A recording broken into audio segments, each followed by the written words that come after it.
안녕하십니까. 사회복지사 1급 시험 대비 사회복지 실천론 실전 모의고사 제1회차 전반부 문제 풀이 들어갑니다. 1회차 문제도 실전 문제이기 때문에 여러 영역이 혼합되어 있겠죠. 그 내용들을 대표성 있는 문제들을 쭉 보시면서 다시 한 번 더 점검해 주시기 바랍니다. 여러분들이 먼저 문제를 풀고 동영상을 보시는 게 가장 좋습니다. 틀린 문제를 잘 정리해 나가시기 바랍니다. 자, 1번 문제부터 13번 문제까지입니다. 사회복지와 사회사업의 차이, 가장 기본적인 문제들로 많이 나오죠. 우리가 이제 사회복지가 더 사회사업보다 광의 의미다 이렇게 배우셨습니다. 그래서 이런 내용이 나오면 되게 한 줄로 이렇게 아래로 보는 것이 더 좋습니다. 가로로 보는 것보다. 우리는 사회복지 실천론을 이제 공부하니까 소셜워크이라는 사회사업을 해보자 이렇게 정리를 해보면 옳은 겁니다. 바람직한 인간지향적, 클라이언트, 인간지향적 맞습니다. 자, 그 다음에 일반적 대상이냐? 아닙니다. 개별적이라고 하는 거죠. 개별적이다 이렇게 정리할 수 있고, 그 다음에 예방적, 사전적이냐? 아닙니다. 예방적, 사전적이 아니라 사전 예방은 사회복지고 사후치료가 사회사업이 됩니다. 그래서 사후적, 치료적이라고 해야 됩니다. 사후적, 치료적 이렇게 정리하시면 되고요. 그 다음에 소극적인 거, 아무래도 이제 사전 예방이 더 적극적인 거고 그 다음에 사후 치료가 더 소극적인 거거든요. 그리고 우리가 이제 치료적인 의미가 들어가 있잖아요. 그러니까 상당히 사회복지사의 에너지가 많이 소비되는 경향이 있어서 번아웃, 즉 소진되는 경향도 있고요. 그 다음에 의의는 이상적이 아니죠. 실천적이다 라고 보시면 됩니다. 제가 사회복지 실천은 소셜워크와 연관성이 있다라고 했고요. 제도와 정책적이 아니죠. 사회복지가 제도 정책의 의미가 많습니다. 사전 예방적인 측면이 바로 제도 정책이니까 이게 아니고 바로 실천이기 때문에 지식적이면서 기술적인 기능이 있다. 이렇게 정리하시면 됩니다. 옳은 거 찾기였어요, 여러분. 답은 1번이죠. 이렇게 정리를 하십시오. 그러면 사회사업의 특징이 이쪽에 들어가 있어요.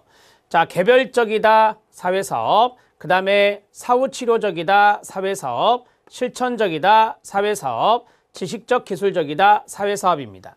그러면 반대로 우리가 이제 이쪽에 봤던 것들 있잖아요. 일반적이다 그러면 사회복지, 사전예방적이다 그러면 사회복지, 이상적이다 그러면 사회복지, 제도정책이다 그러면 사회복지 이렇게 해서 정리하시기 바랍니다. 1번의 답은 옳은 내용이니까 1번이 답이 됩니다. 사회복지는 바람직한 사회, 상당히 거시적이죠. 바람직한 사회, 환경지향적인 목적이 있다. 답은 1번입니다. 2번 문제 들어갑니다. 자, 2번 문제는 사회과학으로서의 사회복지학의 특성입니다. 설명으로 옳지 않은 것은입니다. 2번 문제 별표. 사회복지학은 자연과학이 아닙니다. 사회과학적인 의미가 있죠. 그래서 이 사회복지학의 특성이 우리 이제 전공서적에 보면 앞부분에 되게 나오는데요. 인간의 구체적인 욕구를 충족하기 위해 과학적 지식을 사용하는 것이 사회복지학입니다. 사회복지학은 다학문적 성격이 있다고 배우셨습니다. 가지고 있기 때문에 사회과학의 다양한 학문적 성과를 총체적으로 활용할 수 있습니다. 맞습니다. 사회복지학은 다학문적 성격이 있다는 것을 기억하십시오. 사회문제 해결을 사회복지의 기능이라고 배우셨잖아요. 사회문제 해결을 위한 방법을 창출해내고 이를 실제 사회현상에 적용하는 가로, 실천, 지향적인 학문이라 말할 수 있습니다. 인간의 욕구를 해결하거나 사회문제를 해결하는 것이 이제 사회복지의 주된 기능이에요. 따라서 이런 것을 실제 사회현상에 적용한다라고 해요. 욕구도 현상이고 사회문제도 현상이에요. 거기에 적용하는 실천지향적인 학문이 됩니다. 그래서 우리 사회복지는 임상이라는 게 있습니다. 임상사회사업 들어보셨죠? 이런 것들이 여기에 해당될 수 있습니다. 맞습니다. 대상자의 이익을, 대상자는 클라이언트가 되겠죠. 이익을 최우선으로 여기기 때문에 상호 충돌 가능성이 있는 양극단의 가치 중 어느 하나를 선택해야만 할까요? 그렇지 않습니다. 자, 양극단의 가치가 있다. 그러면 이 양극단의 가치에 장점이 분명히 있을 거다. 여기에 장점이 있을 것이고 여기에 장점이 있을 것이다. 이 두 가지를 절충하는 거죠. 두 양극단의 가치에 어떤 장점들이 있을 건데 그 장점들을 절충해서 사용하는 겁니다.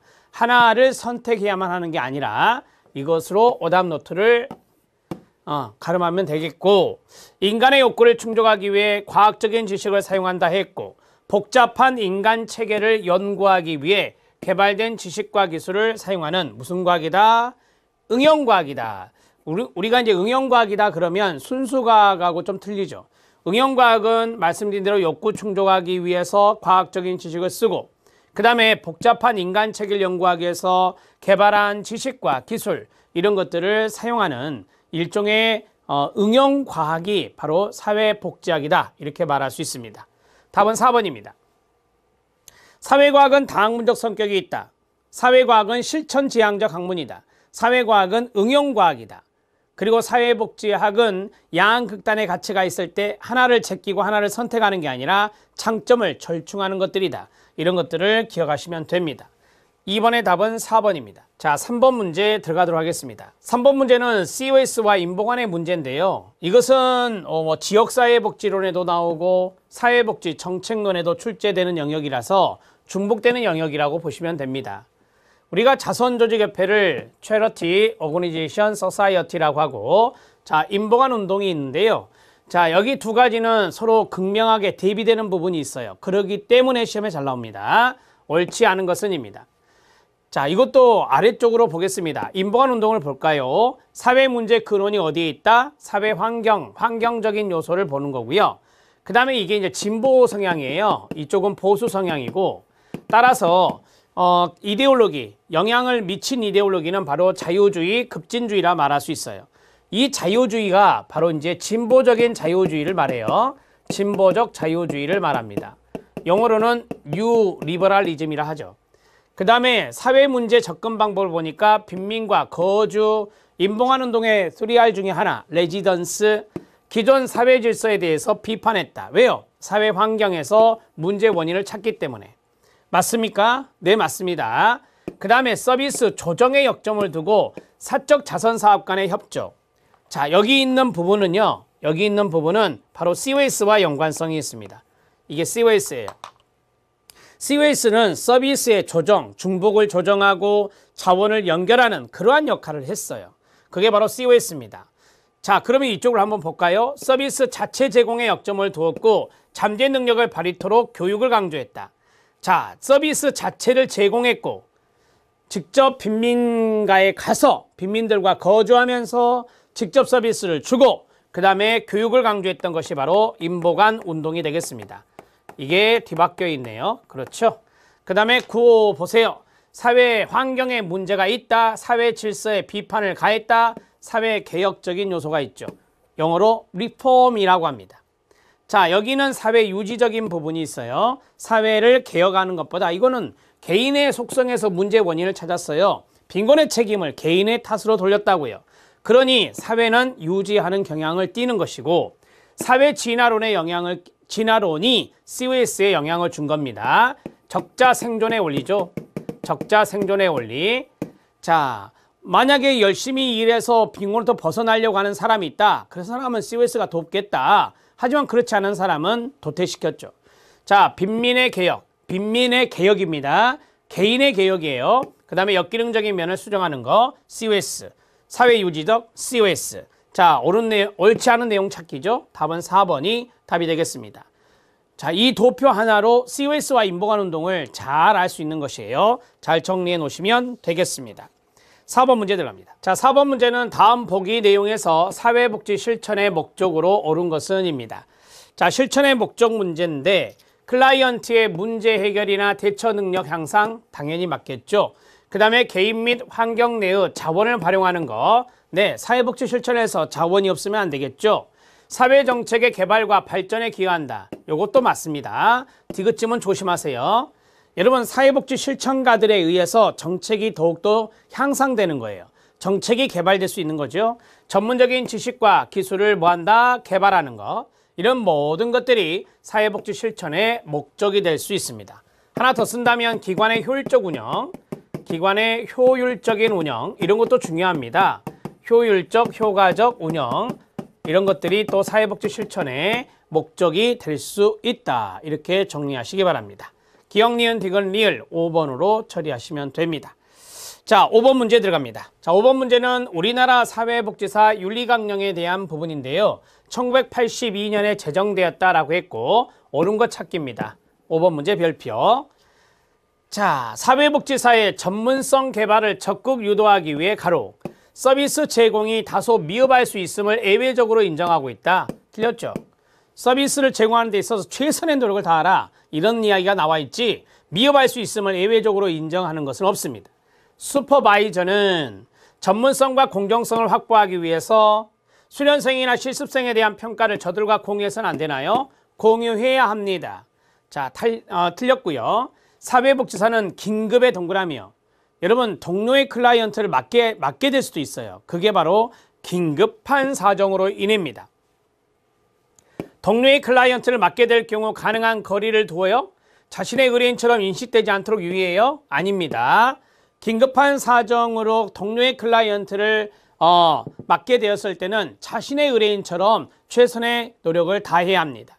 사회복지사는 기관의 부당한 정책이나 요구에 대해서는 사회복지윤리위원회에 보고하라. 예, 앞에서 우리가 했었죠. 1회차 후반부에 했었는데요. 자, 기관의 부당한 정책이나 요구에 대해서는 사회복지윤리위원회에 보고하라. 맞고요. 최근에 우리 시험에 시군구에 보고하라 이렇게 나오는데 이거 아니에요. 시군구도 없어요. 윤리강령에는 시군구란 단어가 없습니다. 자, 4번 지문 맞고요. 5번 지문입니다. 한국사회복지관협회에 사회복지윤리위원회가 구성되어 있나요? 아니라고 말씀드렸죠. 앞에서 제가 한국사회복지사협회라고 했습니다. 한국사회복지사협회는 사회복지윤리위원회를 구성하여 사회복지윤리 실천의 질적인 양상을 도모해야 된다라고 되어 있습니다. 자, 5번 문제 해결했습니다.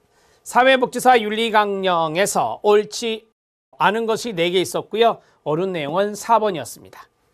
자, 정리가 됐고요. 이제 6번 문제 들어갑니다. 6번 문제는 셀리베이가 소개한, 셀리베이 하면 강점 관점의 대표적인 학자인데요. 강점 관점 실천을 위한 유용한 질문으로 옳지 않은 것은입니다. 자, 여러분 여기 6번 문제 체킹하시고요. 우리가 이제 클라이언트의 강점, 장점 이런 것들을 강조하고 있는데 예외 질문, 클라이언트의 강점을 보는 겁니다. 문제가 없었던 상황, 변화 질문, 클라이언트에게 변화가 되는 것은 클라이언트의 강점에 의한 거니까 강점을 찾아야 되겠죠. 생존 질문, 마찬가지 생존과 연관성 있는 것은 클라이언트의 강점을 찾는 겁니다. 훈습 어디서 보셨어요? 정신분석 모델입니다. 정신분석 모델은 강점 관점이 아니라 대표적인 병리 관점이에요. 병리 관점에 의거해서 이루어진 게 정신분석 모델이고 여기에서 훈습이라고 하는 것이 나오죠. 따라서 훈습 질문은 강점 관점 실천을 위한 유용한 질문이 아닙니다. 가능성 질문. 우리가 이제 강점 관점에 보면 클라이언트의 가능성을 찾는 것이 있습니다. 자, 그 다음에 이거 외에도 의미 질문이나 장래 질문이나 지지 질문이나 존중 질문이나 이런 것들이 바로 셀리베이가 소개한 강점 관점 실천을 위해 유용한 질문들이 되겠습니다. 6번의 답은 4번입니다. 자, 7번 문제 들어갑니다. 자, 7번 문제는 부적응을 경험하고 있는 청소년을 대상으로 사회복지사가 실천 개입을 하는 경우 목표 진술로 적합하지 않은 것은 7번 문제 별표. 우리가 목표를 설정할 때 측정 가능하게 해라. 명확하게 해라. 자, 이런 것들이 있습니다. 측정 가능하게 그 말은 수량화하라는 겁니다. 수량화하라는 겁니다. 자, 그러면 지문을 볼 때 숫자가 들어있는 것은 목표 설정을 어느 정도는 잘했다라고 말할 수 있는 것이 되겠습니다. 그렇죠? 거절을 못하는 친구에게 아니라고 말한다. 자, 이것은 명확한 겁니다. 자, 아니라고 말해라. 이것은 명확한 목표 설정이라고 말할 수 있어요.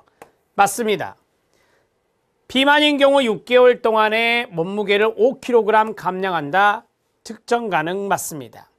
국어시험 점수가 60점인 경우 다음 달 국어시험 점수를 5점 올린다. 측정 가능 맞습니다.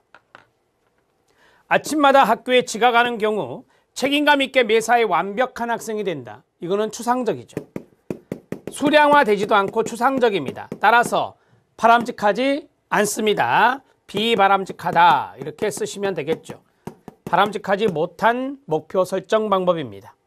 아침마다 학교에 지각하는 경우 우리가 이제 그 전에 예를 들어서 8시에 일어났다면 그 후에는 이제 지각하지 않기 위해서는 더 빨리 일어나야 되겠죠. 그래서 평소보다 30분 더 일찍 일어나기 이런 것들이 좋은 거예요.